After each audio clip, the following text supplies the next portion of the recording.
우리 다 같이 함께 사도신경으로 암송하시는 은혜의 보좌로 나가겠습니다.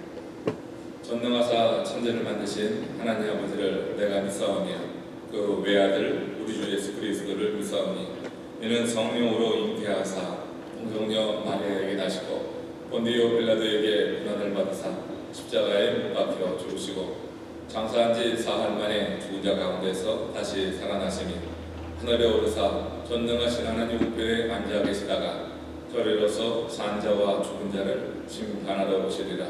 성령을 믿사오며 거룩한 공예와 성도가 서로 통하는 것과 죄를 사하여 주시는 것과 몸이 다시 사는 것과 영원히 사는 것을 믿사옵나이다.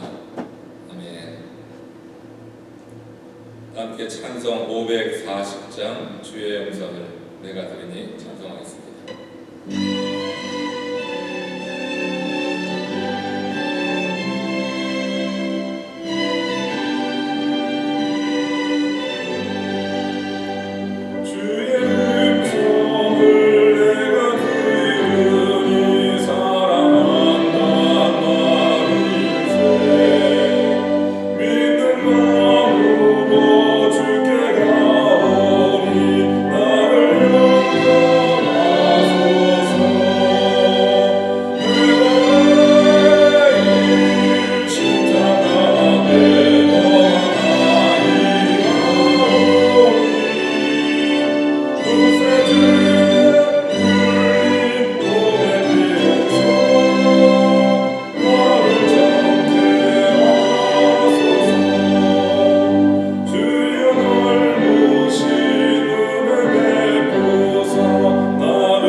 역대기상 24장 1절에서 19절 말씀까지 7월 21일 역대기상 24장 1절부터 합독하겠습니다.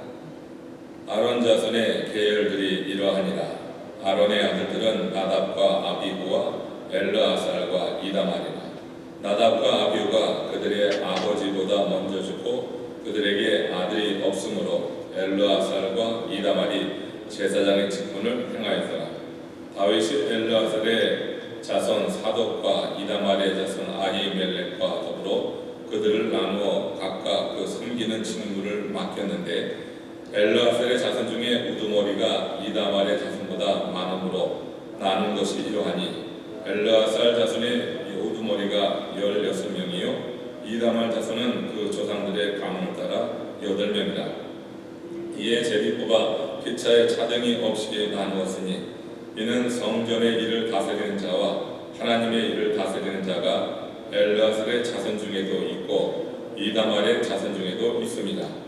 레위 사람 느다넬의 아들 서기관 스마야가 왕과 방백과 제사장 사독과 아비아들의 아들 아히멜렉과 이 제사장과 레위 사람의 우두머리 앞에서 그 이름을 기록하여 자손 중에서 한 집을 뽑고 이다말의 자손 중에서 한 집을 뽑았으니 첫째로서의 뽑힌 자는 여호야립이요 둘째는 여다야요 셋째는 하림이요 넷째는 스오림이요 다섯째는 말기야요 여섯째는 미야민이요 일곱째는 학고스요 여덟째는 아비야요 아홉째는 예수야요 열째는 스가냐요 열한째는 엘리아샵이요 열두째는 야김이요 열셋째는 홉바요 열넷째는 예시두압이요 열다섯째는 밀가요 열여섯째는 임멜이요 열일곱째는 헤실이요 열여덟째는 하피세스요 열아홉째는 부다히야요 스무째는 여헤스겔이요 스물한째는 야김이요 스물두째는 가물이요 스물셋째는 들라요 스물넷째는 마아시아라. 이와 같이 직분에 따라 여호와의 전에 성전에 들어가서 그의 아버지 아론을 보았으니 이는 이스라엘의 하나님 여호와께서 명하신 규례더라. 아멘. 오늘 역대기 24장에서 이제 다윗 성전이 이제 건축된 이후에 그곳에서 제사장 직분을 맡아 일할 그런 제사장들의 명단을 볼 수가 있습니다. 말씀 우리가 드렸듯이 역대기가 기록된 것은 바벨론 포로에서 들어온 그 유대 민족들의 중심을 잡아주는 거죠. 그래서 이 민족성을 세우고 이제 그들의 중심을 잡되 성전 중심으로 이제 그들의 삶을 모으고 이제 여기에서 그 새로운 이제 나라를 마치 세우듯이 아직까지도 바사의 그런 지배하에 있긴 하지만 그러나 이제 그 민족이 나라를 찾고 또 영토를 찾고 이렇게 회복되어져 가는 과정 속에서 하나님의 성전을 중심으로 한 그런 민족 공동체를 다시 세우려고 하는 큰 목적이 있다고 하는 것이죠. 그래서 이제 이 역대기에서 강조되는 게 바로 이제 레위 지파 그리고 제사장 그룹이 아주 크게 강조가 됩니다. 그래서 앞에 1장에서 9장 사이에서 보면은 그리고 9장에서 레위 지파 명단이 쭉 나오죠. 그리고 지금 24장에서 그 레위 지파 가운데서 특별히 그 제사를 진리하고 제사와 관련된 모든 일을 감당하는 제사장 그룹이 또 이렇게 따로 그 명단이 기록되고 있는 것을 볼 수가 있어요. 오늘 이 제사장 그룹 가운데 특별히 이제 아론의 그 네 아들이 있는데 아론의 네 아들은 나답과 아비후, 엘르아살 그리고 이다말이라고 이렇게 네 아들이 있어서 그 아버지들이 도와서 제사장 직분을 감당해야 되는데 먼저 그 직분을 감당했던 이제 그 시성소의 분향단의 불을 밝히고 그 향을 지키는 그 일을 감당했던 게 이제 아비후와 나답이었습니다. 근데 이 아비후와 나답이 그 분향단을 이제 잘 섬기는 일에 부족함이 보였죠. 그래서 이제 그 내용으로 이제 시작되는데 이 내용 가운데서 오늘 이제 이 에스라가 우리들에게 주는 아주 큰 교훈이 있는 겁니다. 이것은 우리들에게 주기 이전에 먼저 그 민족에게 주는 경고의 메시지요. 그리고 그들이 나라를 다시 세우고 든든하게 하기 위해서 무엇이 중요한가. 다시 말씀드리지만 역대기는 단순한 역사의 기록이 아니라 그 단순한 역사의 기록을 넘어서 거기에 영적인 의미, 성령에 감동된 에스라가 그 민족을 성전 중심의 그런 민족으로 다시 재구성하는 거예요. 왜냐하면 그 성전이 타락하고 성전 안에서 여러 영적인 음행이 행해지고 함으로 인해서 나라를 뺏기고 포로 70년을 지내고 왔거든요. 그래서 이제 다시 시작하는 이스라엘 공동체가 하나님 중심의 이제 그런 민족 공동체로 세워지는데 이 성전이 그 가운데 있다고 하는 거예요. 그래서 이제 성전과 관련되는 그런 이제 레위 지파 제사장 그룹이 강조되면서 여기서 이제 특별히 이 제사를 집례하게 될 이 제사장 가운데 하나님의 뜻에 위배되는 그런 일을 함으로 말미암아서 죽음을 당하게 되는 이들의 이야기를 통해서 그 유대 공동체 전체에 이제 경고를 주는 거고 어떻게 서야지 될지 이 성전을 섬기는 자들에 대한 그런 교훈을 여기서 볼 수가 있는데요. 오늘 이것을 우리들에게 주시는 하나님 말씀으로 받을 수가 있습니다. 자, 1절과 2절 먼저 같이 봅니다. 아론 자손의 계열들이 이러하니라. 아론의 아들들은 나답과 아비후와 엘르아살과 이다말이라. 나답과 아비후가 그들의 아버지보다 먼저 죽고 그들에게 아들이 없으므로 엘르아살과 이다말이 제사장의 직분을 행하였더라. 그러니까 아론의 네 아들 가운데 나답과 아비후가 죽은 이유를 이제 우리 레위기 10장 1절과 2절에 보면은 거기서 이제 죽임당한 이유를 이렇게 밝힙니다. 아론의 아들 나답과 아비후가 각기 향로를 가져다가 여호와께서 명하지 아니하신 다른 불을 담아 여호와 앞에 분향하였더니 불이 나와 그들을 삼키더라. 이렇게 됐어요.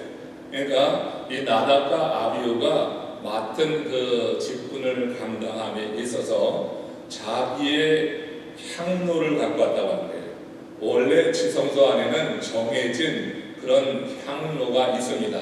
거기에서 분향하는 거죠. 그건 이제 모세에게 주신 그런 말씀대로 이제 규례대로 만들어 놓은 그런 향로가 있어요.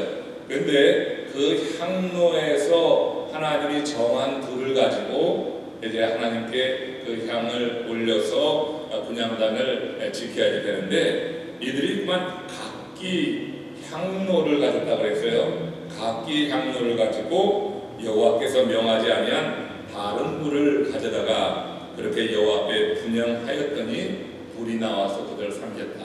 그러니까 여기서 두 가지 잘못된 행위를 보는 겁니다. 자기 임의로 했다고 하는 거죠.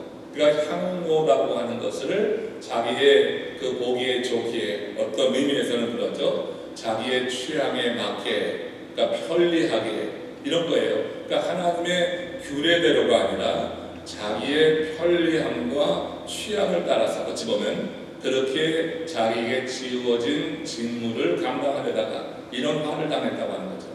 그러니까 우리 하나님이 정해주신 규례를 떠나서 우리의 생각을 가지고 이게 더 좋지 않을까, 이게 더 멋있지 않을까 그런 생각을 하는 것은 뭐냐면 하나님을 의식하고 하나님 중심의 그와 같은 사역이 아니라 사람들을 생각하는, 그래서 내가 생각하기에 보기 좋은 이런 방식으로 하나님을 섬기려고 하다가 이런 화를 당했다고 하는 것으로 우리가 이 부분을 해석할 수가 있는 거예요.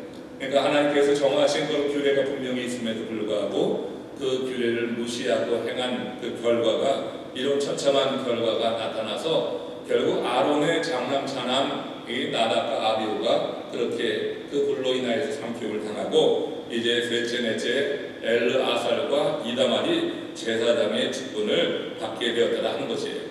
오늘 이 역대상 24장에서는 이들이 그 직분을 잘 감당했던 것입니다. 그래서 그들의 후손이 이제 나오게 되는데 이 엘르아살과 이다말의 후손 가운데 엘르아살 쪽으로 16명의 제사장이 나오는 거고 이다말 쪽으로 8명의 제사장이 이제 서게 되는 거예요. 그래서 이제 이 제사장 그룹을 이렇게 설명할 때 아론에게 네 아들이 있었는데 나답과 아비후는 자기 임의대로 자기 생각대로 규례를 떠나서 행하다 그런 화를 당했지만 엘르아살과 이다말은 정말 신실하게 충실하게 어떻게 보면은 그 먼저 간 형들의 그와 같은 일이 하나의 반면교사가 됐는지 모르지만 정말 그 이후에 열심으로 충실히 그 제사 직분을 감당했던 것이죠. 이건 이제 모세 시대 이후부터 이어져 내려오는 이야기를 말하는 거예요. 그렇게 이제 그 직분을 잘 감당해서 후손이 이렇게 많이 생기게 되었다고 하는 거예요. 자, 이런 걸 보면서 또 하나 우리가 듣게 되는 오늘 하나님이 주시는 교훈을 보자고 하면 우리가 요한복음 1장 12절 13절에서 보면 영접하는 자, 또 그 이름을 믿는 자들에게는 하나님의 자녀가 되는 권세를 주셨다 하면서 그 13절에 뭐라고 말하냐면 이는 혈통으로나 육정으로 나지 아니하고 여호와 하나님께로부터 나는 자다. 오직 여호와께로부터 난 자다. 이런 이제 표현이 있거든요. 그러니까 우리가 하나님께서 우리를 자녀 삼으신다고 하는 것이 이것이 뭐 어떤 가문에서 태어나서 하나님의 자녀가 되는 게 아니라 하나님께로부터 난다. 얘기는 우리의 믿음을 통하여서 하나님이 우리를 인정하여서 우리를 받으실 때 우리가 하나님의 자녀가 되는 거 아니에요. 그러니까 어떤 집안이라고 하는 것이 우리가 믿음을 가질 수 있는 좋은 조건은 될 수 있지만 어떤 집안에서 태어났다고 해서 믿음의 집안에서 태어났다고 해서 반드시 그 구원에 이르는 것은 아니라고 하는 거죠. 그러니까 아론에게 네 아들이 있는데 같은 뿌리에서 나왔는데 그럼에도 불구하고 나답과 아비후는 규례를 무시한 거예요. 그러나 여러분 엘르아살과 이다말은 그 규례대로 행하는 거죠. 그러니까 그의 자손이 번성해서 지금 여기 24장에서 성전 중심의 민족을 재구성하려고 하는 에스라가 이들의 이 가문 그 명단을 쭉 기록하면서 이제 교훈하는 거예요. 그러니까 나답과 아비후의 삶과 엘르아살과 이다말의 삶을 대조적인 거잖아요. 이게 대조적인 거라고요. 그러니까 어떻게 한 집안에 있어도 이렇게 믿음으로 하나님의 말씀을 받아서 규례대로 행하는 삶의 그 축복된 그런 삶과 그렇지 않을 때 이렇게 화를 당할 수 있다고 하는 것을 통하여서 그 민족 공동체에 경고를 하는 거죠. 하나님의 말씀대로 분명히 따라야 될 것이다. 우리의 생각이 더 나은 것 같기도 하고 내 취향이 이래저래 다를 수 있지만 하나님이 이미 정해주신 규정이 있고 규례가 있을 때 그 규례를 따라가는 것이 옳다 하는 것을 이 아론의 자손들을 통하여서 우리에게 지금 전해주는 그런 메시지로 받을 수가 있잖아요. 이것은 여러분 시대를 초월해서 지금도 하나님께서 주시는 하나님의 말씀이 어느 때는 어리석어 보이기도 하고 무모해 보이기도 하지만 하나님께서 우리에게 주시는 그 말씀을 우리가 성령 안에서 받아야 될 때, 그래서 내 마음에 하나님 주신 말씀이다, 살아있는 말씀이다, 감동이 일어날 때는 그것을 우리가 반드시 지켜내야 될 줄로 믿습니다. 오직하게 하나님의 말씀을 있는 그대로 따라가라고 하는 것, 이것이 오늘 이 본문에서 지금 이 나답, 아비후, 엘르아살, 이다말 이야기를 통해서 우리에게 하나님이 주시는 그런 교훈이 아니냐 이렇게 오늘 생각해 볼 수가 있을 것 같아요. 지금 에스라는 돌아온 그 귀한 자들을 상대로 해서 이렇게 그 하나님의 성전과 이 성전을 섬기는 그 그룹에 대해서 크게 관심을 두고 그들을 부각시키고 있는 것을 여러분들이 역대기를 읽으시면서 이렇게 좀 관심 두고 주목해 봐야지 될 거예요. 지금 이 역대기 3이 29장으로 마치게 됩니다. 이번 주 이제 토요일에 마치게 되고 그다음에 역대기 하가 36장까지 되어 있어요. 그럼 전체적으로 65장이거든요. 그러니까 상당히 이제 긴 그런 부분을 차지하는데 이렇게 많은 그런 역대기의 내용 가운데서도 특별히 이 가운데 한 3분의 1 정도가 성전과 관계되는 거예요. 그러니까 역대기상 13장에서 시작하는 게 뭐냐면은 그게 이제 법궤를 다시 반환해 오는 거거든요. 법궤를 찾아오는 과정 속에서 실패하고 다시 에베레돔에 있던 법궤를 다윗성으로 운반해 오는 거잖아요. 그런 이후에 이제 다윗이 하나님의 성전에 그 법궤를 두려고 하는 열심을 가지고 하나님께 소원을 아뢰는데 하나님이 그것을 막으시는 거죠. 그러나 막았다고 좌절하지 않고 그 다윗이 계속해서 뭘 합니까? 그 성전을 지을 수 있는 준비를 다 갖추는 거잖아요. 그래서 전쟁을 치르는데 전쟁을 치를 때 목적이 그런 목적이에요. 그러니 하나님께서 늘 함께 하셔서 여호와 하나님께서 이기게 하셨다. 이 얘기. 그러니까 하나님이 이기게 하시는 삶에 대해서 지난주에 나눈 거죠. 그러니까 하나님이 이기게 하셔서 전쟁에서 이길 때마다 그 뭐가 얻어집니까? 그 물건을 뭐라고 해요? 전리품이라고 하죠. 이 전리품을 얻고 또 전쟁에서 계속 이기다 보니까 이방 민족들이 알아서 고개 숙이면서 진상품을 갖다 바친단 말이에요. 이런 것이 모두 다 어디로 가는 거예요? 솔로몬에게 하는 거예요. 하나님께서 그 후손을 통하여서 성전 짓는 것을 허락하셔서 그렇게 후손에게 다 가잖아요. 그러면 이제 솔로몬은 노띠아도 만들고 성전 기명도 만들고 하는데 다 다윗이 준비해준 그 이제 그런 재료를 가지고 만든단 말이죠. 그리고 다윗은 또 석수, 목수까지 준비해놨어요. 성전을 지을 수 있는 기술자까지 다 준비해 놓았습니다. 거기다가 지금 이제는 성전이 다 완성된 것을 상상하고 그 성전 안에서 성전 제사를 집례하고 그 제사와 관련된 일을 감당할 제사장들까지 지금 이렇게 세워놓는 거예요. 그러니까 다윗이 다 한 거죠. 거의 모든 것을 다 한 거라고 보면 돼요. 그러니까 성전을 짓는데 마지막으로 그 성전 이제 완성할 때 이름이 올라간 게 솔로몬이지 실제적으로는 다윗이 모든 것을 다 준비했다고 보면 되는 겁니다. 그러니까 그 다윗이 이처럼 통일왕국의 왕으로 등극하면서 그의 목적은 성전이었어요. 하나님의 성전을 잘 지어서 이 성전 중심의 나라, 민족을 만드는 것이 그 삶의 아주 중요한 목적이 되어서 전쟁도 다 그것과 관계되는 거예요. 그러니 하나님께서 기뻐하시는 일, 하나님의 집을 지으려고 하는 이 일에 대해서 함께 하시면서 전쟁에서 승리를 거두게 하시고 이처럼 재료는 물론 기술자 그리고 뭐 사실 하드웨어만 있으면 그 안에서 모든 것을 운영해 나갈 사람이 있어야 되는 거 아니에요. 이런 사람을 오늘 지정하고 그들의 명단을 여기 밝힘으로 인해서 지금 에스라가 지금 이 명단을 밝히게 된 것이 바로 다윗이 준비해 놓은 그런 이제 모든 일을 통하여서 그렇게 형성된 이 후손을 통하여서 제사장 그룹이 이렇게 소개되는 것을 볼 수가 있습니다. 오늘 이 말씀 속에서 우리가 하나님 앞에 또 하나님 중심으로 산다고 하는 것은 무엇이냐? 그것을 이렇게 생각합시다. 오늘 이 나답과 아비후, 엘르아살과 이다말의 이야기 속에서 하나님 중심의 삶은 규례대로 사는 거다.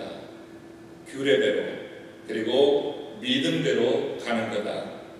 그리고 하나님이 말씀하시고 내게 주신 은사대로 감당하는 거다. 이걸 끝으로 한번 보겠어요. 5절입니다.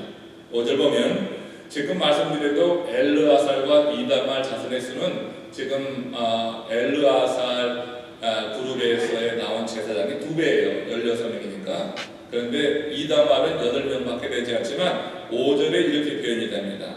이에 제비뽑아 피차에 차등이 없이 나누었으니 이는 성전의 일을 다스리는 자와 하나님의 일을 다스리는 자가 엘르아살 자손 중에도 있고 이다말의 자손 중에도 있습니다.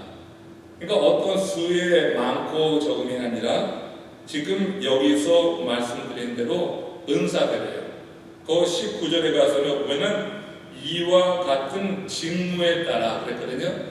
여호와의 성전에 들어가서 그의 아버지 아론을 도왔으니 이와 같은 직무에 따라 이 제사장들의 주신 그런 은사가 있는 거예요. 근데 그 은사를 여기서 보면은 성전의 일을 다스리는 자 5절 중반절이에요. 또 하나님의 일을 다스리는 자 이렇게 나누어 놨어요.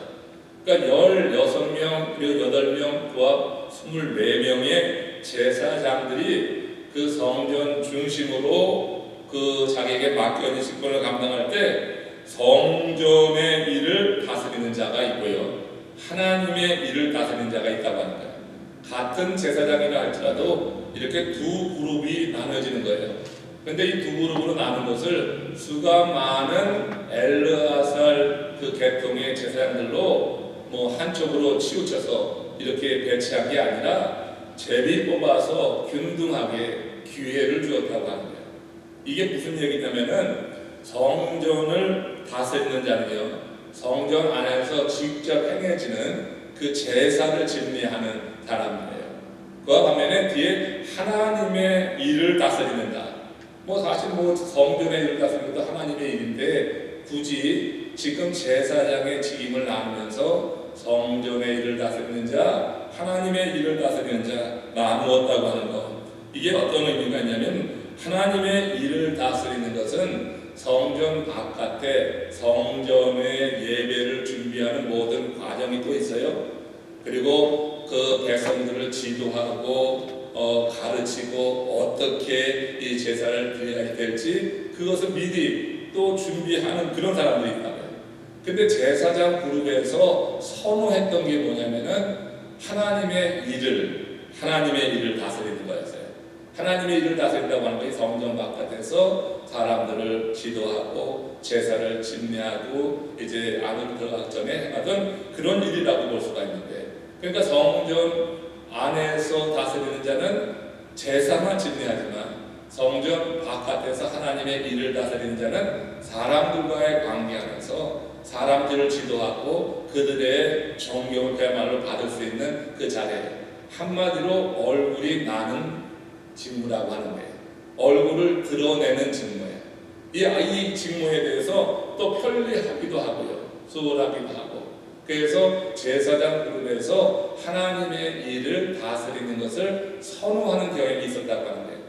근데 지금 이 엘르아살 지파의 제사장들과 이다말 지파의 제사장 그룹이 2대1 그렇게 비율이 되지만 이것을 균등하게 하기 위해서 어느 한쪽으로 몰아가기 않기 위해서 이처럼 제비를 뽑았다 하는 것. 그래서 우리 오늘 본문에서 배우는 것이 그거다. 규례대로, 믿음대로, 그리고 은사, 그리고 공평하게, 이것이 오늘 하나님의 말씀을 통해서 우리에게 주시는 그런 교훈이 아닌가 하는 생각을 합니다. 하나님의 일을 감당할 때, 우리가 사역을 감당할 때, 교회에 대해서 하나님 기뻐하시는 일을 하고 또 이런저런 일을 감당하게 될 때 이 말씀을 마음에 좀 새겨두면은 우리가 사역을 통해 하나님께 영광이 되고 우리 공동체 안에 서로 시기하고 대립하고 갈등하고 하는 그런 마음이 없이 모두가 다 하나님의 일을 잘 감당할 수 있겠다 하는 그런 메시지로 듣습니다. 오늘 함께 기도할 때 그렇게 한번 기도하셔서 하나님 앞에 하나님의 은총이 우리의 모든 성도들에게 임할 수 있도록 여러분 구해 주시기 바랍니다. 이번에 내일부터 이제 우리 교회학교 여름 성경학교 우리 온라인상으로 진행이 됩니다. 우리 교사로서 맡겨진 또 사역이 있습니다. 은사가 있습니다. 그 일을 위해서 준비한 우리 교사들을 위해서 또 이제 모든 일을 주관한 우리 목사님과 또 모든 스태프들 위해서 함께 여러분 기도하셔서 이 사역들을 통해서 하나님의 영광을 거두시고 참여하는 모든 그런 지체들은 또 하나님의 큰 은혜를 누릴 수 있도록 규례대로 정해진 그런 규정대로 믿음대로 은사대로 하게 하옵소서. 우리 다 같이 위에서 우리가 늘 드리는 기도 외에 또 교회학교 여름 성경학교를 위해서 또 함께 기도해 주시기 바랍니다. 우리 다 같이 합심으로 기도하며 주의 은혜 안에 주님과 동행하며 하루 시작하겠습니다. 자비하신 하나님 감사합니다. 오늘도 하나님 우리를 성서로 이끌어 주시며 하나님이 주신 말씀을 또 받습니다. 아버지, 이제 하나님 말씀 속에서 우리에게 하나님께서 주고자 하시는 그 메시지